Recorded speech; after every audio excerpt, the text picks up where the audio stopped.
Thanks so much for joining us here live at 6. I'm Latoya Silman. Police are investigating 2 separate crashes in our valley, including one that involves a student on an e-scooter. It continues to highlight a very pressing issue for a lot of people in our area about this form of transportation. Now, we talked with the concerned parent following today's crash, and here's what that person said. I mean, these poor kids, they're doing what they're supposed to be doing. They are in the crosswalk. What else are we supposed to expect our children to do? But drivers are not following the rules of traffic. So, yeah, it's really disheartening. And I'm a teacher and a parent, and it actually breaks my heart that kids can't safely get to school and back. So we hear this concern all too often, and our Will Silverstein found despite how much these crashes have happened, law enforcement is just now starting to keep track of this type of data. Now he joins us with more on what he's learned today. Will? Well, Latoya, this is such a new issue that we have on the Las Vegas Metropolitan Police Department website. We see the 6 fatal incidents up until yesterday registered there on e-scooters and e-bikes. But if you go back to last year's data in 2024, you won't find last year's data because this is such a new issue like you talked about. Law enforcement now just getting on top of this sort of thing, but it's something that has changed, of course, the lives of those 6 people who have lost their lives and the countless others close to them, including changing the life of a girl who was injured today at Centennial High School.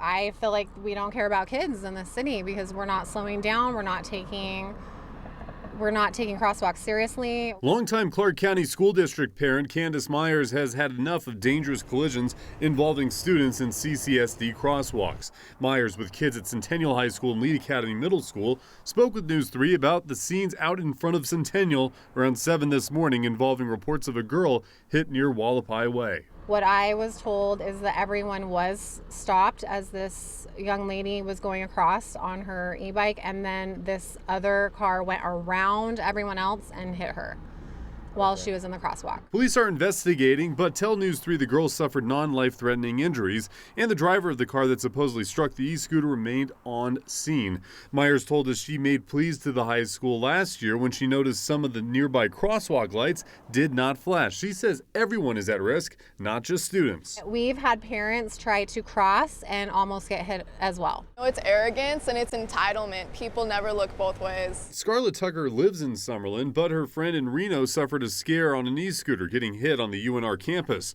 Given the younger generation of riders in recent crashes, we asked her whether or not she would let her friend back on an e-scooter or e-bike. I would just tell her not to do it. I would tell her not to do it. So what should be done to reduce crashes? I feel like there should be more law enforcement and stuff like that.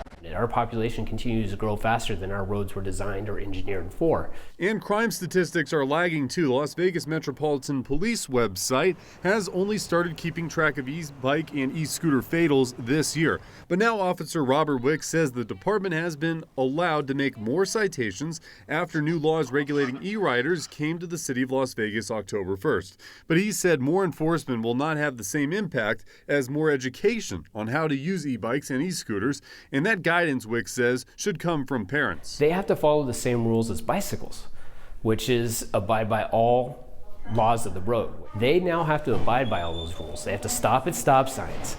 They have to stop at stoplights. They have to pay attention to those things. They are supposed to be walked across intersections. A lot of people don't know that. You got to know the specific rules that apply to your jurisdiction. And that's attorney Nima Rahmani. We're going to hear from him a little bit more a little later. We had also reached out to Clark County School District Police Department, tried to get them for an interview, unable to do so for today, Latoya. All right, well, thank you. And I have a question before you leave us. What did Metro say about working with CCSD and their police department, as well as cooperating with other law enforcement agencies? Well, that's the big question, right? It's about how can you get more law enforcement to go to those street corners, to just camp out at those places where you know that something could potentially happen. Given everything that we've seen so far this year, Metro said that they work well, they collaborate with these departments. They didn't give us those specific plans or specific places that they plan to stake out or will continue to stake out, have staked out in the past. And of course, not hearing from Clark County School District either, we're left a little bit in the dark as parents wonder where this next incident could take place, because unfortunately it seems like it's more of a when than an if. All right, well, thank you so much for that reporting. You may remember in the summer we reported that data from Nevada's statewide monthly fatal report showed a 60% increase in e-bike fatalities in Clark County.